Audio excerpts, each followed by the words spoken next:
В ноябре прошлого года правительством России утверждена стратегия развития санаторно-курортного комплекса страны. В соответствии с ней разработан и ряд мер во всех субъектах России, в том числе и Коми.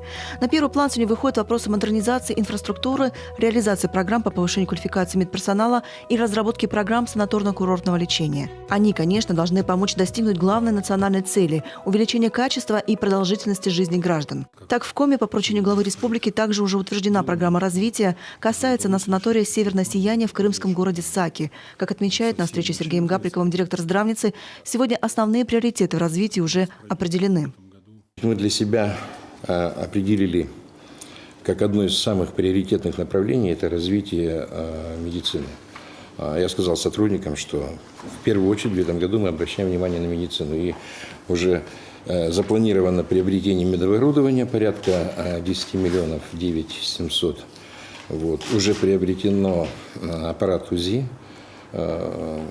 проведен конкурс, где-то буквально завтра, послезавтра ждем его, уже прибудет он в санаторий.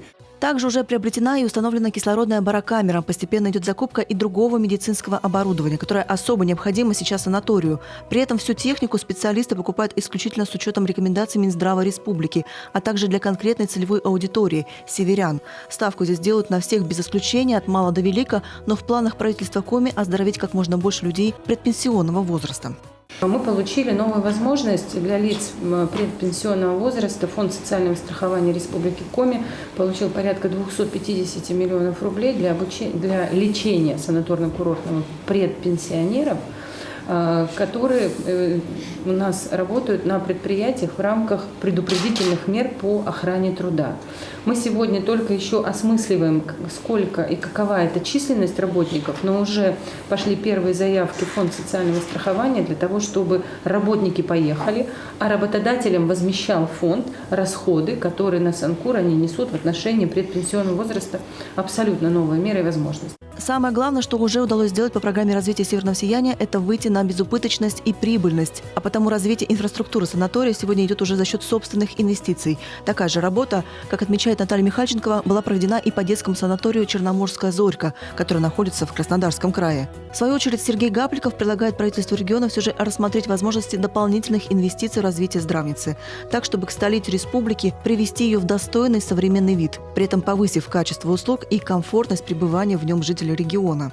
Нужно сегодня поддержать усилия руководства, посмотреть соответствующую возможность. Мы говорили, там нужно привести в порядок и территорию, соответствующие корпуса, все-таки корпуса еще тех далеких лет постройки. Да. Посмотреть вопросы, связанные с капитальным ремонтом и с оснащением, чтобы люди себя чувствовали сегодня в цивилизованных условиях. Понимаете? Значит, все необходимые, так сказать, услуги там должны быть доступны. Конечно, приведение пляжной зоны в порядок и прилегающей территории в порядок, с тем, чтобы, в общем, это соответствовало тому, что это санаторий принадлежит Республике Коми, и все проезжающие, так сказать, просто смотрели на него с завистью. К столетию республики «Северное сияние» должно стать санаторием, в котором одинаково комфортно должно быть и молодежи, и людям старшего поколения. Обновить нужно не только медоборудование, но и сами номера и пищеблок. Все должно быть на самом высоком уровне, чтобы Коми на Крымском берегу выгодно и достойно отличалась от всех прочих регионов. Любовь Лапина, телеканал «Юрган».